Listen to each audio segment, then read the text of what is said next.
Good morning students, welcome to economics online classes. In this video I would like to explain what are the important determinants of supply. So in earlier video we discussed the changes in supply in the form of expansion and contraction and increase and decrease of supply. So expansion and contraction of supply is due to changes in price, but increase and decrease of supply is not due to changes in price but due to changes in other factors. So what are the other factors? So what are the factors which influence the quantity supply? So all those factors are known as supply determinants. ಇವತ್ತಿನ ವಿಡಿಯೋದಲ್ಲಿ ನಾವು ಪೂರೈಕೆಯ ನಿರ್ಧಾರಕಗಳ ಬಗ್ಗೆ ತಿಳ್ಕೊಳ್ಳೋಣ. ಹಿಂದಿನ ವಿಡಿಯೋದಲ್ಲಿ ನಾವು ಪೂರೈಕೆ ಬದಲಾವಣೆ ಬಗ್ಗೆ ನೋಡಿದ್ವಿ. ಪೂರೈಕೆ ಬದಲಾವಣೆನ ನಾವು ಎರಡು ರೀತಿ ನೋಡ್ತೀವಿ. ಒಂದು ಹಿಗ್ಗುವಿಕೆ ಮತ್ತು ಕುಗ್ಗುವಿಕೆ, ಇನ್ನೊಂದನ್ನು ಏರಿಕೆ ಮತ್ತು ಇಳಿಕೆ ಅಂತ ಕರಿತೀವಿ. ಹಿಗ್ಗುವಿಕೆ ಮತ್ತು ಕುಗ್ಗುವಿಕೆ ಅನ್ನೋದು ಬೆಲೆಯ ಕಾರಣದಿಂದ ಸಂಭವಿಸಿದ್ರೆ, ಏರಿಕೆ ಮತ್ತು ಇಳಿಕೆ ಬೆಲೆಯನ್ನು ಹೊರತುಪಡಿಸಿ ಇತರೆ ಕಾರಣಗಳಿಂದ ಸಂಭವಿಸುತ್ತೆ. ಹಾಗಾದರೆ ಇತರೆ ಕಾರಣಗಳು ಯಾವುದು? ಅಂದರೆ ಪೂರೈಕೆಯನ್ನು ನಿರ್ಧಾರ ಮಾಡುವಂಥ ಇತರೆ ಕಾರಣಗಳನ್ನು ನಾವು ನಿರ್ಧಾರಕಗಳು, ಪೂರೈಕೆ ನಿರ್ಧಾರಕಗಳು ಅಂತ ಕರಿತೀವಿ. ಅದು ಯಾವುದು ಅನ್ನೋದನ್ನು ಈಗ ಒಂದೊಂದಾಗಿ ನಾವು ನೋಡ್ತಾ ಬರೋಣ. So first one, the number of suppliers. The total quantity of supply of any commodity. Total quantity of supply depends upon number of producers, number of traders and the number of suppliers. So number of suppliers of a particular commodity is more. That means more number of producers produce a particular thing, the total quantity supply increases. When the number of producer is less, total quantity supply reduces. That means total quantity of supply of any commodity, it depends upon number of producers who produce that particular commodity. So when the number of producers are more, the total quantity is also more. Number of producers is less, the total quantity is also less. So that means the most important determinant of supply of any commodity is, so how many producer produce a particular commodity. So total number of producers, traders or suppliers are more, total supply also increases. So total number of suppliers is less, total supply also reduces. And second one is cost of production. So the cost of production also determine total quantity of supply. So the cost of producing any particular commodity is low, less. So naturally more producer produce that commodity, as a result supply increases. So if the cost of producing a particular commodity is more, the cost is more, the total quantity supply is less. So the supply depends upon the cost of production, the cost of producing a particular thing. So the cost is more, supply is less. Cost is less, supply is more. And the third one is technology, the state of technology. So whether a particular commodity is produced with up-to-date and sophisticated technology or backward technology. That means the state, the level of technology decides the total quantity supply. So if a particular commodity produced with the help of modern, up-to-date and sophisticated technology, so naturally the speed of production increases, so total quantity supply also increases. So any commodity produced with backward technology, primitive technology, the speed of production is less, as a result quantity supply is also less. That means the total quantity supply depends upon, so what type of technology which is used to produce a particular commodity. So when industry adopt up-to-date and sophisticated technology, the supply is more. So when industry produce with the help of primitive and backward technology, the total production is less, at the same time total quantity supply is also less. And the fourth one is the price expectations. So the present supply depends upon future expectations of changes in price. So if a producer expect that the prices reduces in for near future, that means prices reduces in a near future, they supply more. So they expect that the prices increases in a near future, the supply reduces. That means the present supply not only depends upon the present price but also the future changes in the price.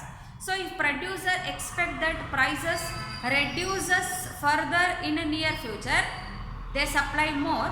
they expect that price increases further in the near future, they supply less. That means supply not only depends upon the present price in the market, but also the expectations of changes in price in future. And fifth one is the prices of related goods. The supply of one commodity not only depends upon the prices of its commodity, but also depends the prices of its related commodity. So the prices of related commodity changes, the supply of commodity under consideration also changes. So let us take an example that sugar and jaggery, they are the two important substitutable commodities. They are related commodity in the form of substitutable. Sugar and jaggery, they are used instead. So one used instead of another. So when the price of jaggery reduces, so the demand for jaggery increases. As a result, supply of sugar reduces. That means the supply of sugar, it depends the prices of its related commodity. So when the price of jaggery reduces, the quantity demand of jaggery increases. As a result, the supply of sugar reduces because people shift their taste from sugar to jaggery. So in this case, so when two commodities are related to each other, either in the form of substitutes or in the form of complementary, so the changes in the supply of one commodity depends upon the prices of its related commodity.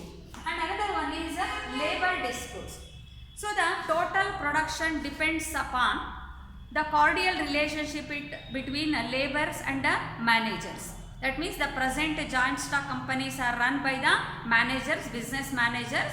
So if there is a cordial and a cooperation between managers and laborers, so if there is no dispute, conflict between laborers and owners or managers, so industrial production increases, supply also increases. So in the case of any dispute between managers and laborers in the form of strikes, lockout, slow work, so that means there is any dispute or any conflict between laborers and manager, so which will lead to reduction in production and total supply also reduces. And another one is the tax policy. So the tax policy of the government also influences the quantity supply.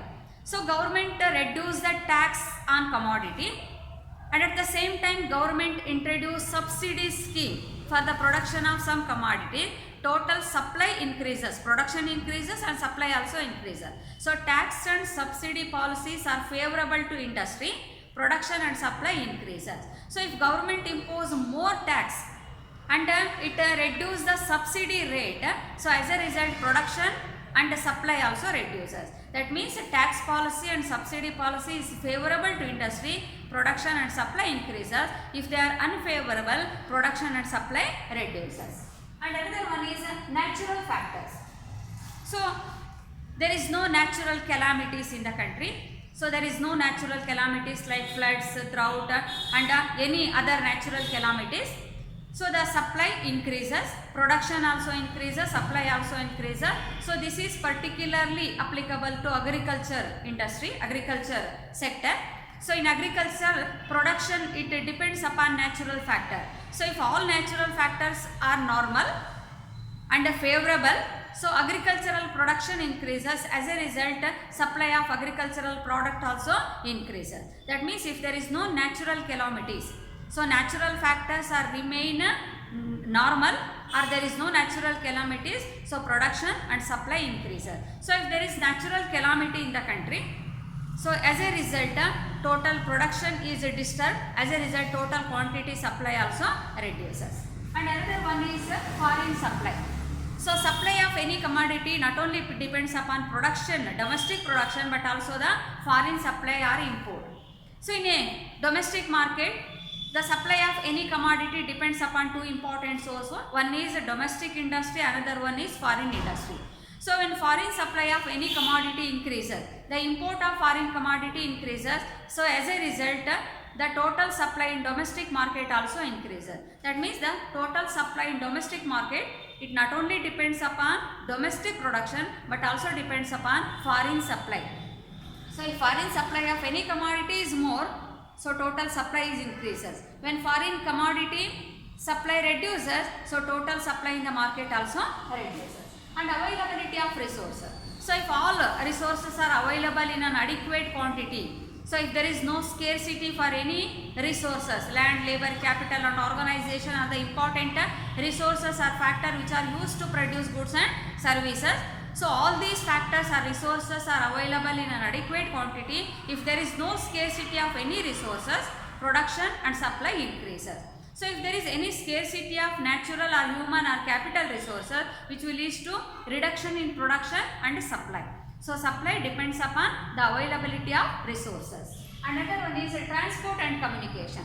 So if transport and communication it is in good condition, so there is no disturbances in transport and communication, so country is well connected with good transport and communication facility, total supply in all market increases. So if there is a scarcity or if there is a shortage of transport and communication, so transport and communication is not well developed, so total supply reduces. That means total supply depends upon well organized, cheap and efficient transport and communication facility. So if this infrastructure is fulfilled, the total supply in all market increases continuously. If there is any shortage or lack of transport and communication in any industry, so which disturb the supply of goods and services. And last one is economic and political condition. So total supply in the country depends upon economic and political condition in the country. So if political and economic condition is normal, so if there is no revolution, if there is no war, if there is no disturbances in the country, so there is a political stability, economic and political stability in the country, so naturally total supply increases in all market. So if there is any instability, so during Bandh, during any revolution, during any war period, during any instability period, the supply remain stagnant. That means it is not possible to supply goods to all market. As a result, total supply reduces. So total supply in all market depends upon general economic and political conditions of the country. ನೋಡಿ, ಪೂರೈಕೆಯನ್ನು ನಿರ್ಧಾರ ಮಾಡುವಂಥ ಅಂಶಗಳನ್ನು ನಾವು ನೋಡ್ತಾ ಇದ್ವಿ. ಅದರಲ್ಲಿ ಮೊದಲನೇದು ಪೂರೈಕೆದಾರರ ಸಂಖ್ಯೆ. ಅಂದರೆ ಒಂದು ವಸ್ತು ಎಷ್ಟು ಮಾರ್ಕೆಟಿಗೆ ಬರುತ್ತೆ ಅನ್ನೋದನ್ನ ಎಷ್ಟು ಜನ ಅದನ್ನು ಪೂರೈಕೆ ಮಾಡ್ತಾರೆ ಅನ್ನೋದ್ರ ಮೇಲೆ ನಿರ್ಧಾರ ಆಗುತ್ತೆ. ಪೂರೈಕೆದಾರರ ಸಂಖ್ಯೆ ಹೆಚ್ಚಾಗಿತ್ತು, ವಸ್ತುಗಳು ಮಾರ್ಕೆಟಿಗೆ ಬರೋದು ಹೆಚ್ಚಾಗುತ್ತೆ. ಪೂರೈಕೆ ಮಾಡೋ ಸಂಖ್ಯೆ ಕಡಿಮೆ ಇದ್ದಾಗ ಪೂರೈಕೆ ಪ್ರಮಾಣನೂ ಕಡಿಮೆ ಆಗುತ್ತೆ. ಎರಡನೇದು ಉತ್ಪಾದನಾ ವೆಚ್ಚ.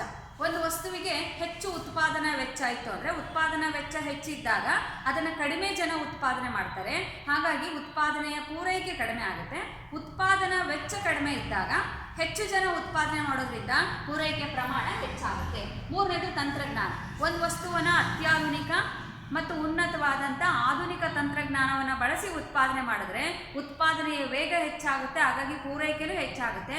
ನಾವು ಹಳೆಯ ಪುರಾತನ ತಂತ್ರಜ್ಞಾನವನ್ನು ಬಳಸಿ ವಸ್ತುಗಳನ್ನು ಉತ್ಪಾದನೆ ಮಾಡಿದಾಗ ಉತ್ಪಾದನೆಯ ವೇಗ ಕಡಿಮೆ ಆಗೋದ್ರಿಂದ ಪೂರೈಕೆಯ ಪ್ರಮಾಣವೂ ಸಹ ಕಡಿಮೆ ಆಗ್ತಾ ಹೋಗುತ್ತೆ. ಬೆಲೆಯ ನಿರೀಕ್ಷೆಗಳು ಅಂದರೆ ಭವಿಷ್ಯದಲ್ಲಿ ಬೆಲೆ ಕಡಿಮೆ ಆಗಬಹುದು ಅನ್ನೋ ನಿರೀಕ್ಷೆ ಇದ್ದರೆ ಸದ್ಯದ ಪೂರೈಕೆ ಹೆಚ್ಚಾಗುತ್ತೆ. ಯಾಕಂದರೆ ಮುಂದೆ ಬೆಲೆ ಇಳಿದಾಗ ನಷ್ಟ ಆಗುತ್ತೆ ಅನ್ನೋ ಕಾರಣಕ್ಕೆ ಉತ್ಪಾದಕರು ಹೆಚ್ಚು ವಸ್ತುಗಳನ್ನು ತಂದು ಮಾರ್ಕೆಟಿಗೆ ಮಾರಾಟ ಮಾಡ್ತಾರೆ. ಭವಿಷ್ಯದಲ್ಲಿ ಬೆಲೆ ಹೆಚ್ಚಾಗಬಹುದು ಅನ್ನೋ ನಿರೀಕ್ಷೆ ಇದ್ದರೆ ಸದ್ಯದ ಪೂರೈಕೆ ಕಡಿಮೆ ಇರುತ್ತೆ. ಹಾಗಾಗಿ ವಸ್ತುವಿನ ಪೂರೈಕೆ ಅನ್ನೋದು ಸದ್ಯದ ಬೆಲೆಯನ್ನಷ್ಟೇ ಅಲ್ಲದೆ ಭವಿಷ್ಯದಲ್ಲಿ ಬದಲಾವಣೆಯಾಗುವಂಥ ಬೆಲೆಯನ್ನು ಅವಲಂಬಿಸಿರುತ್ತೆ. ಮತ್ತು ವಸ್ತುವಿನ ಸಂಬಂಧಿ ವಸ್ತುವಿನ ಬೆಲೆಗಳು. ನೋಡಿ, ಎರಡು ವಸ್ತುಗಳ ಮಧ್ಯೆ ಪರಸ್ಪರ ಸಂಬಂಧ ಇದ್ದಾಗ ಒಂದು ವಸ್ತುವಿನ ಪೂರೈಕೆ ಅದಕ್ಕೆ ಸಂಬಂಧಪಟ್ಟಂತ ಇನ್ನೊಂದು ವಸ್ತುವಿನ ಬೆಲೆಯನ್ನು ಅವಲಂಬಿಸಿರುತ್ತೆ. ಉದಾಹರಣೆ ಸಕ್ಕರೆ ಮತ್ತು ಬೆಲ್ಲವನ್ನು ಉದಾಹರಣೆ ತಗೊಳ್ಳೋಣ. ಎರಡು ಸಂಬಂಧಪಟ್ಟಂತ ಸರಕುಗಳು. ನೋಡಿ, ಬೆಲ್ಲದ ಬೆಲೆ ಇಳಿದ್ರೆ ಬೆಲ್ಲಕ್ಕಿರುವಂಥ ಬೇಡಿಕೆ ಹೆಚ್ಚಾಗುತ್ತೆ, ಆದರೆ ಸಕ್ಕರೆ ಪೂರೈಕೆ ಕಡಿಮೆ ಆಗುತ್ತೆ. ಇಲ್ಲಿ ಬೆಲೆ ಬದಲಾಗಿದ್ದು ಒಂದು, ಪೂರೈಕೆ ಬದಲಾಗಿದ್ದು ಇನ್ನೊಂದು. ಅಂದರೆ ಎರಡು ವಸ್ತುಗಳ ಮಧ್ಯೆ ಪರಸ್ಪರ ಸಂಬಂಧ ಇದ್ದಾಗ ಒಂದು ವಸ್ತುವಿನ ಬೆಲೆಯಲ್ಲಿ ಬದಲಾವಣೆ ಆದರೆ ಅದಕ್ಕೆ ಸಂಬಂಧಪಟ್ಟಂಥ ಇನ್ನೊಂದು ವಸ್ತುವಿನ ಪೂರೈಕೆಯಲ್ಲಿ ಬದಲಾವಣೆಗಳು ಸಂಭವಿಸುತ್ತೆ. ಇನ್ನು ಕಾರ್ಮಿಕರ ವಿವಾದಗಳು. ಅಂದರೆ ಯಾವುದಾದ್ರು ಒಂದು ಕೈಗಾರಿಕೆಯಲ್ಲಿ ಯಾವುದೇ ವಿವಾದಗಳು, ಘರ್ಷಣೆಗಳು, ಜಗಳ ಇಲ್ಲದೆ ಹೋದರೆ ಕಾರ್ಮಿಕ ಮತ್ತು ಮಾಲೀಕರ ಮಧ್ಯೆ ಉತ್ತಮವಾದಂಥ ಸಂಬಂಧ ಇದ್ದಾಗ ಉತ್ಪಾದನೆ ನಿರಾತಂಕವಾಗಿ ನಡೀತಾ ಇರುತ್ತೆ. ಹಾಗಾಗಿ ಉತ್ಪಾದನೆ ಪ್ರಮಾಣ ಮತ್ತು ಪೂರೈಕೆ ಎಲ್ಲವೂ ಹೆಚ್ಚಾಗುತ್ತೆ. ಕಾರ್ಮಿಕರು ಮತ್ತು ಮಾಲೀಕರ ಮಧ್ಯೆ ವಿವಾದಗಳು, ಘರ್ಷಣೆಗಳು ಇದ್ದಾಗ ಮುಷ್ಕರಗಳು ಅಥವಾ ಬೀಗ ಮುದ್ರೆಗಳಂಥ ಘಟನೆಗಳಿಂದಾಗಿ ಉತ್ಪಾದನೆ ಮತ್ತು ಪೂರೈಕೆಯಲ್ಲಿ ವ್ಯತ್ಯಾಸಗಳು ಕಂಡುಬರುತ್ತೆ. ಮತ್ತು ತೆರಿಗೆ ನೀತಿ. ಸರ್ಕಾರ ವಸ್ತುಗಳ ಮೇಲೆ ಕಡಿಮೆ ತೆರಿಗೆಗಳನ್ನು ವಿಧಿಸಿ ಹೆಚ್ಚು ಸಹಾಯಧನವನ್ನು ಕೊಟ್ಟರೆ, ಅಂದರೆ ಕೈಗಾರಿಕೆಗಳಿಗೆ ಅನುಕೂಲವಾಗುವಂತಹ ತೆರಿಗೆ ಮತ್ತು ಸಹಾಯಧನದ ನೀತಿಯನ್ನು ಅನುಸರಿಸಿದಾಗ ಉತ್ಪಾದನಾ ಪ್ರಮಾಣ ಮತ್ತು ಪೂರೈಕೆ ಹೆಚ್ಚಾಗುತ್ತೆ. ಕೈಗಾರಿಕೆಗಳಿಗೆ ಅನಾನುಕೂಲಕರವಾದಂಥ ತೆರಿಗೆ ಪದ್ಧತಿ ಇದ್ದರೆ ಅಥವಾ ಸಹಾಯಧನವನ್ನು ಕೊಡದೆ ಅಥವಾ ಅದನ್ನು ಕಡಿಮೆ ಮಾಡಿದಾಗ ಉತ್ಪಾದನಾ ಪ್ರಮಾಣದಲ್ಲಿ ವ್ಯತ್ಯಾಸಗಳು ಕಂಡುಬರುತ್ತೆ.